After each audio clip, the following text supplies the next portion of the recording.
ساری سیٹنگ نماز کے اندر وقت کی ہے. نماز کی کوئی چیز، نماز میں ارکان ہے، قیام ہے، نماز کے اندر قبلہ رخ ہونا ہے، نماز کے اندر آپ کا باوضو ہونا ہے، آپ کے کپڑوں کا پاک ہونا ہے.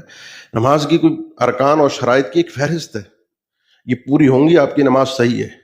اگر کوئی بھی پوری نہیں ہو رہی، کوئی بھی سیٹنگ میں نہیں آ رہی، نہیں بن پا رہی، وضو نہیں کر پا رہے، پانی نہیں مل پایا، پانی ہے نہیں، قبلہ رخ انسان بیمار ایسا ہے کہ قبلہ رخ نہیں ہو پا رہا، لیٹا ہوا ہے اور نماز کا وقت نکل رہا ہے. سب چیزیں چھوڑی جا سکتی ہیں، وقت نہیں چھوڑا جا سکتا.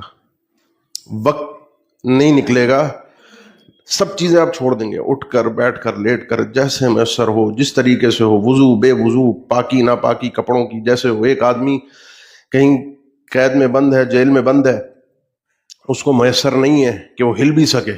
بعض جیلیں ایسی ہوتی ہیں اور اس کو پتہ نہیں ہے میں کب باہر آؤں گا. وہ ایسے ہے، بغیر ہلے بھی سیدھا اگر کھڑا کر کے اس کو بند کیا گیا ہے کسی جیل کے اندر، کسی پنجرے کے اندر، وہ اسی میں ویسے ہی نماز پڑھے گا، بغیر ہلے، بغیر وضو کے، بغیر سب کچھ کیے. کیوں؟ کیونکہ نماز وقت کے بعد نہیں ہے. ان الصلاۃ کانت علی المؤمنین کتابا، ہر چیز ہو سکتی ہے، نماز وقت کے بعد.